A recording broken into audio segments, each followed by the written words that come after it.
Mummy जी, आप समय के साथ कब बदलोगी? रश्मि जैसे ही घर से बाहर निकलने लगी, उसे अचानक से कुछ याद आया और वह वापस जाने लगी। मोहित ने पूछा, क्या हुआ रश्मि?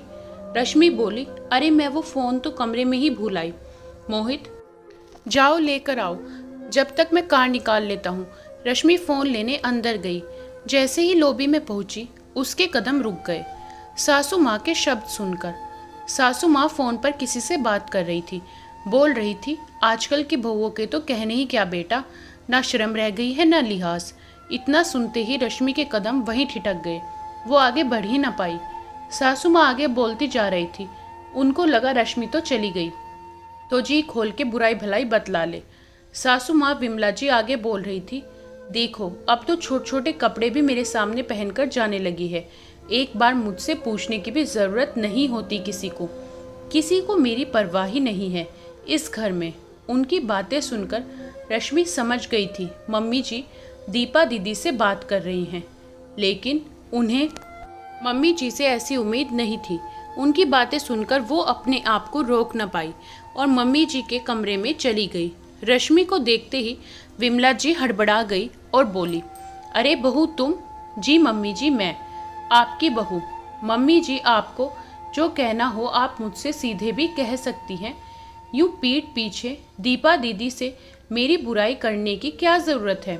मम्मी जी, मैंने हमेशा आपका और पापा जी का मान रखने के लिए आपके हिसाब से ज़िंदगी जी, लेकिन मेरे पति के लिए भी कुछ जिम्मेदारियां हैं। मैं कब तक उनको अनदेखा करती रहूंगी?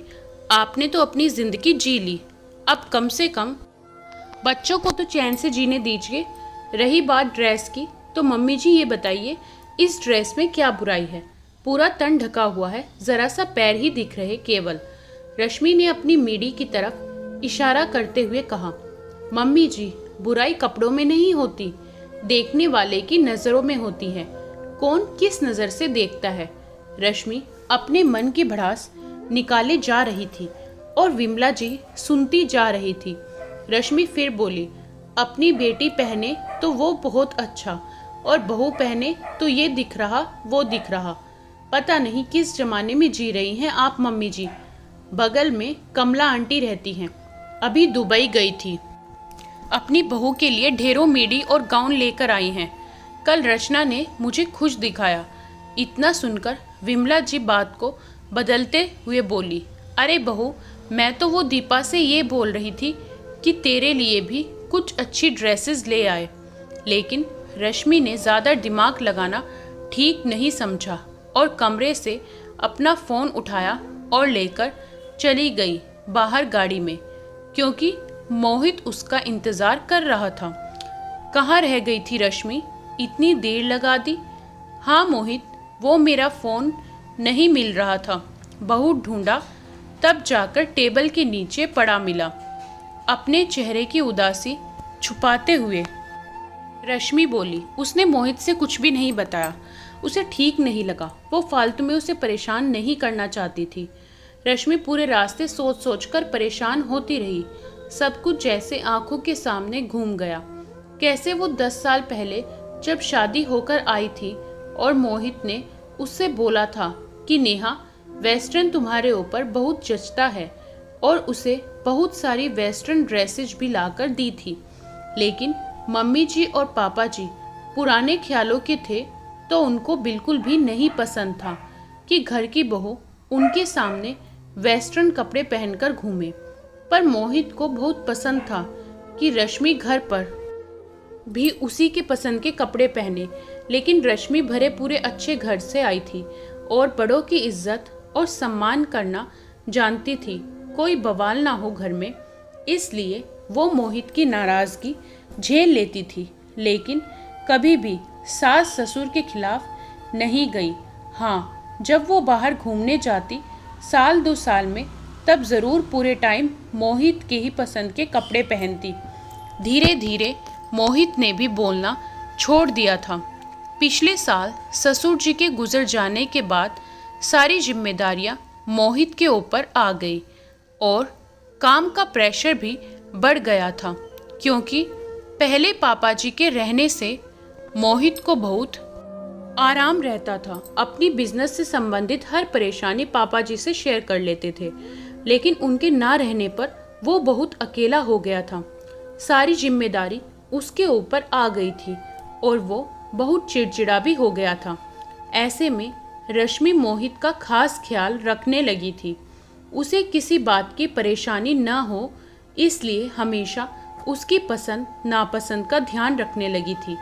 अब कभी कभार बाहर घूमने जाती तो मोहित की पसंद के कपड़े पहनने लगी थी, या यूं कहें खुद में बदलाव करने लगी थी समय के हिसाब से, जो उसे सही भी लगता था।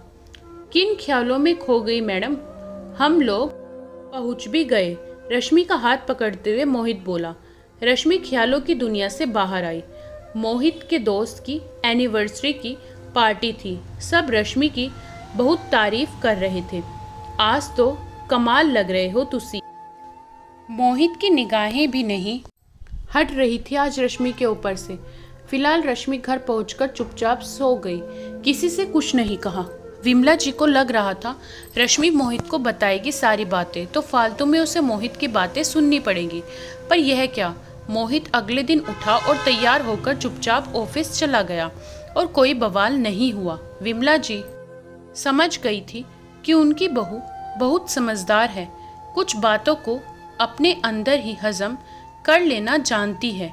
वो रश्मि के पास गई और बोली, मुझे माफ़ कर दे बेटा, मैंने तुझे गलत समझा, कभी भी तेरी भावनाओं को नहीं समझा, हमेशा तुझे बहू के रूप में ही देखती रही, पर तू तो बेटी से भी बढ़कर निकली।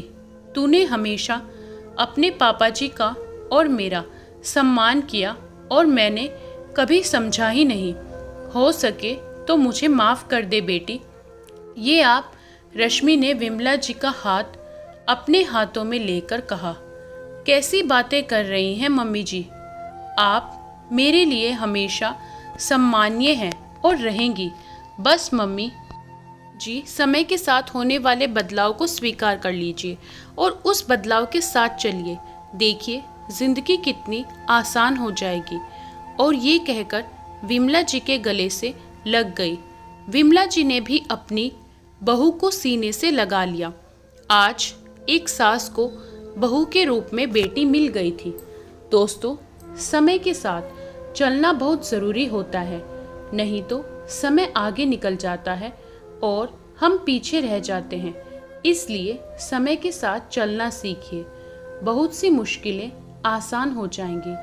दोस्तों, आपके इस कहानी के बारे में क्या राय है, हमें कमेंट करके ज़रूर बताएं। वीडियो को लाइक करें, शेयर करें और चैनल को सब्सक्राइब करना क्यों भूल जाते हैं आप। प्लीज़ चैनल को सब्सक्राइब करिए।